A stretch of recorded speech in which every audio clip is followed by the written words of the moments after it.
Hello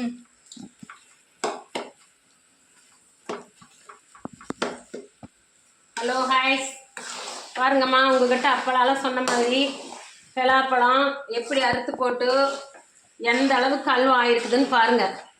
இப்போ நான் போட்டது 1 கிலோ பலாப்பழம், 800 கிராம் சர்க்கரை போட்டிருக்கிறேன், நெய் ஒரு 1/4 லிட்டருக்கு பக்கம் நெய் ஊற்றிருக்கிறேன், ஒரு தேங்காய் சரவி போட்டிருக்கேன்.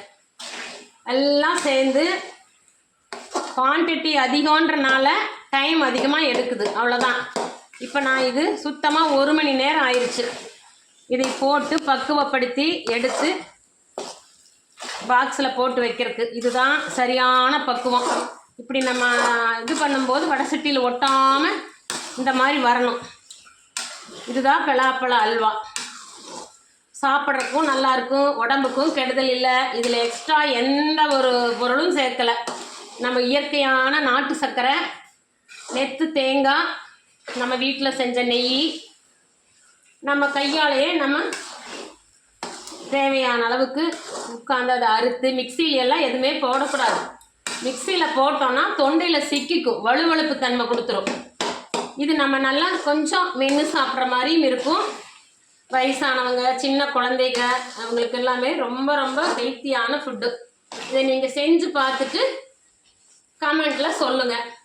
எங்கள் பேரன் சொல்கிறத நீங்கள் கேளுங்க. இதாம்மா ஃபைனல்.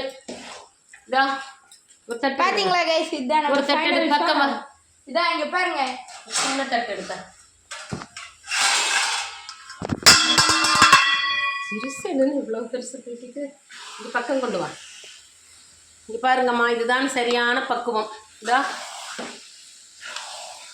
பாருங்க, உங்களுக்கு தெரியுதா? இது எடுத்து இப்படி தட்டில் போட்டு ஸ்பூன் வச்சு சாப்பிடும்போது ரொம்ப டேஸ்ட்டாக இருக்கும். கொண்டு வச்சுக்காங்க. தேவையான போது இங்கே பார்த்தீங்களா கைஸ், சூப்பராக இருக்குது. அப்படியே கோல்டன் ப்ரௌன் கலரில் மின்னுது அப்படியே. இங்கே பாருங்க நீங்களே, இப்படி வா. இங்கே பார்த்தீங்கன்னா உங்களுக்கு தெரியும், வெளிச்சத்துக்கு இது நல்லாவே கோல்டன் கலரில் மின்னு. நீங்கள் சாப்பிடும்போது அளவளவாக எடுத்து ஒரு கப்பில் ஒரு சின்ன வானிலையில் போட்டு சூடு பண்ணி சாப்பிட்டீங்கன்னா அவ்வளோ டேஸ்ட்டாக இருக்கும். இதை நீங்கள் எந்த பவுலில் வேணாலும் போட்டு சாப்பிட்லாம், சூப்பர் டேஸ்ட்டாக இருக்கும். இது ஒரு தடவை நீங்கள் சாப்பிட்டீங்கன்னா அப்புறம் நீங்கள் சாப்பிடாமல் இருக்கவே மாட்டீங்க. எப்படா பலாப்பழ சீசன் வரும்னு நீங்கள் வெயிட் பண்ணுவீங்க கைஸ். இங்கே பார்த்தீங்களா, வேறு ஏதாவது ஸ்டெப்ஸ் இருக்கா? இல்லை, அவ்வளோதானா? இறக்கிடலாமா? இங்கே பாருங்க, இப்போ இறக்க போகிறாங்க, சீக்கிரம் இருக்குங்க. இறக்கியாச்சு. ஓகே, பார்த்தீங்களா, இதுதான் நம்மளோட அவுட்புட் ரிசல்ட். எவ்வளோ சூப்பராக இருக்குன்னு பாருங்கள், அப்படியே வாசம் சூப்பராக இருக்குது. சரி கைஸ், நம்ம அடுத்த வீடியோவில் பார்க்கலாம். பை.